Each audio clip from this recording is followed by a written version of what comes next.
Les requins sont-ils vraiment attirés par le sang? Et est-ce que le sang des menstruations peut mettre la vie des baigneuses en danger?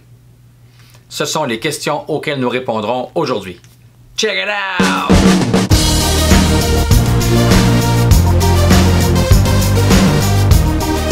Bonjour et bienvenue sur cette chaîne où nous mettons découverte et savoir à l'avant-plan. Vous êtes curieux et vous aimez avoir réponse à tout? Songez à vous abonner pour ne rien manquer. Les requins sont la vedette de plusieurs cauchemars. Qui n'a pas craint d'aller nager dans la mer après avoir écouté le célèbre Jaws? Mais les requins sont-ils vraiment si dangereux? Il existe un peu plus de 500 espèces de requins, de la petite roussette au gigantesque requin-baleine, le plus grand poisson du monde, en passant par le drôle de requin-marteau. De ces 500 espèces, et bien que la plupart aient de très bonnes dents, seules 3 espèces sont considérées comme vraiment dangereuses pour l'homme. Le requin blanc, le requin tigre et le requin taureau. C'est donc une minorité d'espèces de requins qui s'attaquent vraiment aux humains. Mais même en considérant toutes les espèces de requins, on enregistre annuellement une moyenne d'environ 80 morsures non provoquées, menant à une dizaine de décès sur la planète en moyenne chaque année. À titre de comparaison, plus de gens meurent annuellement en faisant une chute à vélo ou en étant frappés par la foudre. La crainte que les requins inspirent n'est donc pas vraiment fondée. Sinon, vous devriez craindre encore davantage votre propre vélo. Mais on raconte que les requins sont attirés par l'odeur du sang. Ne seraient-ils pas alors plus excités à l'idée de croquer la cuisse d'un quelconque baigneur? Et s'ils sont si attirés par l'odeur du sang, une femme en période de menstruation serait-elle alors plus vulnérable? Parlons un peu de la performance de l'odorat du requin. Les requins ont des narines, comme nous. Mais contrairement à nous, elles ne lui servent pas à respirer, mais bien uniquement à percevoir les odeurs.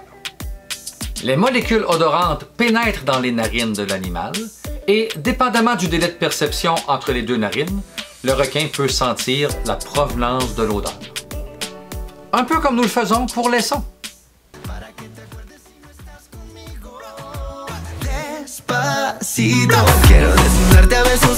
La performance du sens de l'odorat chez le requin est reliée à la concentration des molécules odorantes, notamment le sang, dans l'eau.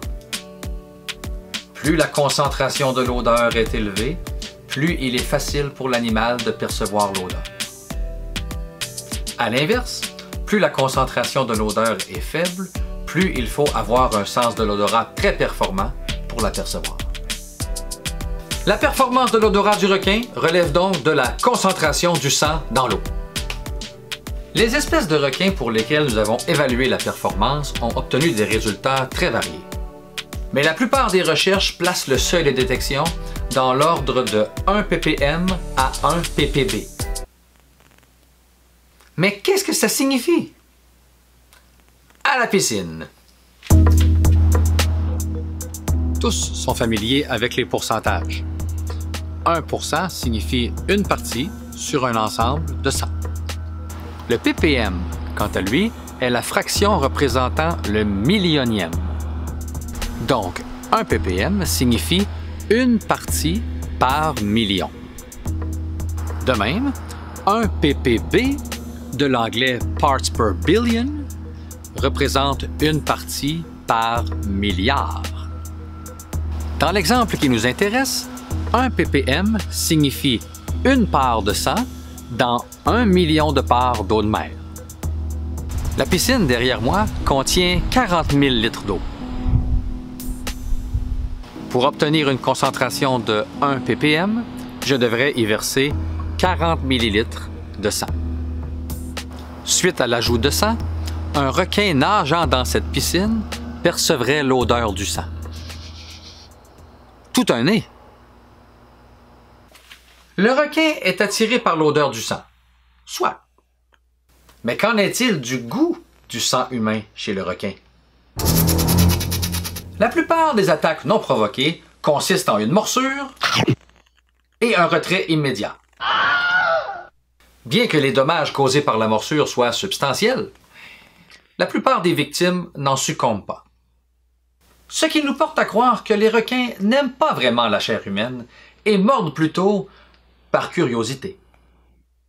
Mais comme ils sont attirés par l'odeur du sang, une baigneuse en période de menstruation est-elle plus en danger? Ce qu'on peut lire parfois sur Internet. Voyons voir. Le volume menstruel moyen est environ de 40 ml. De ce 40 ml, environ la moitié est du sang proprement dit.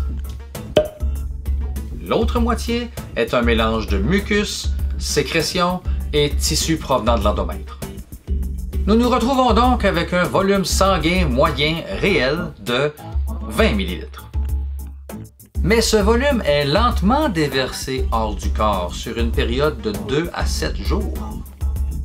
Donnons-nous une période de menstruation moyenne de 4 jours.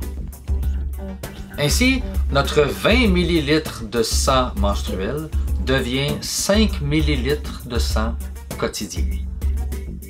Si notre baigneuse s'amuse dans la mer pendant environ 20 minutes, le volume d'écoulement sanguin sera donc de 7 centièmes de millilitre ou environ une goutte.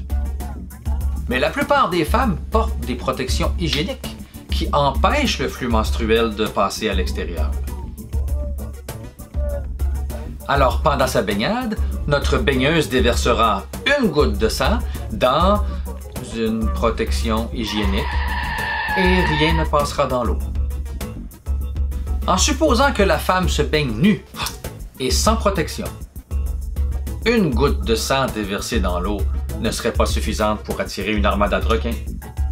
En fait, le volume d'eau de mer maximal nécessaire à l'atteinte du seuil de performance des requins serait alors de 70 litres. 70 litres. Non. 70 litres. Non.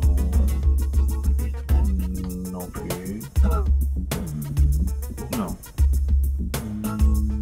Non.